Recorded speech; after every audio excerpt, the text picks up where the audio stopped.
السلام علیکم جی، کیسے ہیں آپ سب؟ آج کا ہمارا ٹاپک ہے جی 5 سٹیجز آف پریئر۔ پریئر یعنی دعا، یعنی خدا سے مانگنا۔ دعا کا جو مین کام ہے وہ یہ ہے کہ وہ انسان کے اندر امید پیدا کرتی ہے۔ اچھا جی، امید کس بات کی پیدا کرتی ہے؟ امید اس بات کی پیدا کرتی ہے کہ انسان کو یہ محسوس ہوتا ہے، انسان یہ سمجھ جاتا ہے کوئی ہے جو اسے دیکھ رہا ہے، کوئی ہے جو اسے سن رہا ہے، کوئی ہے جو اسے بہت قریب سے جانتا ہے، کوئی ہے جس کے پاس اس کی تمام پرابلمز کا حل موجود ہے، کوئی ہے جو عن قریب اس کی مدد کرے گا۔ جب انسان کے پاس امید ہوتی ہے تو وہ موٹیویٹ ہو جاتا ہے، اس کے اندر انرجی آ جاتی ہے، وہ پازیٹیو مائنڈ سیٹ کے ساتھ پھر آگے بڑھتا ہے، کام کرتا ہے۔ جب میں آپ سے بات کر رہا ہوں، اس سمے دنیا میں جتنے کرائم ہو رہے ہیں اور جتنے لوگ ڈپریشن میں ہیں، جتنے لوگ سٹریس میں ہیں، اس کی مین وجہ یہ ہے لوگوں کے پاس امید نہیں ہے، لوگ نا امید ہے، کیونکہ انہوں نے اللہ کو چھوڑ دیا نا جی، ان کا اللہ پہ ایمان نہیں ہے، اس لیے وہ نا امید ہو گئے ہیں۔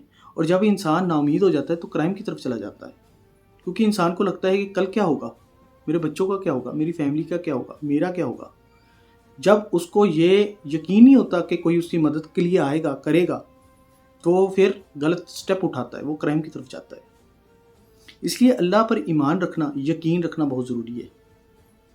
اور جب آپ اللہ کے اوپر یقین رکھتے ہیں تو یقین جانیے وہ آپ کا ہاتھ نہیں چھوڑتا، وہ آپ کا ہاتھ تھام کے رکھتا ہے، آپ کو پکڑ کے رکھتا ہے، اپنے قریب رکھتا ہے، آپ کو شیطان سے چھپا لیتا ہے، اپنے پیچھے کر لیتا ہے، وہ آگے آ جاتا ہے۔ ٹھیک ہو گیا جی؟ تو آپ یہاں تک سمجھ گئے ہیں۔ اب میں اپنے ٹاپک کی طرف آتا ہوں، 5 سٹیجز آف پریئر۔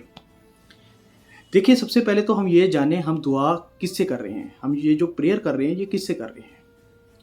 ہم دعا کر رہے ہیں اس کائنات کے مالک سے، اس برہمانڈ کے مالک سے، اس مالک سے جس نے مجھے اور آپ کو بنایا، جس نے یہ چاند، ستارے، سورج، یہ سیارے سب کچھ بنایا، تو یقیناً وہ تو قابل تعریف ہے، تو اس کی ہمیں تعریف کرنی چاہیے۔ نمبر ون یہی ہے کہ آپ سب سے پہلے اللہ تعالیٰ کی، خدا کی، ایشور کی تعریف بیان کریں، سورہ فاتحہ پڑھیں۔ اس کے بعد آپ اس نے جو بندے بھیجے ہیں دنیا پہ اپنے نیک، ان کی تعریف بیان کریں، نبیوں کی، پیغمبروں کی تعریف بیان کریں۔ نمبر 3 کے اوپر یہ ہے آپ اللہ تعالیٰ کے سامنے اپنی غلطیاں قبول کریں، مانیں۔ دیکھیے، جب اللہ تعالیٰ آپ کو دیکھ رہا ہے، سن رہا ہے، آپ کو جانتا ہے، قریب سے جانتا ہے، تو پھر اس کے سامنے اپنی غلطیوں کو ماننا کوئی بری بات نہیں ہے، آپ اپنی غلطیوں کو مانیں۔ اس کے بعد نمبر 4 پہ ہے جی، اب جب آپ نے ان غلطیوں کو مان لیا ہے تو آپ اس سے اپنی غلطیوں کی معافی مانگ لیں۔ نمبر 5 کے اوپر یہ ہے، اب جب آپ نے اپنی غلطیوں کو مان لیا ہے، قبول کر لیا ہے، اب آپ اللہ تعالیٰ سے دعا کریں جو آپ چاہتے ہیں۔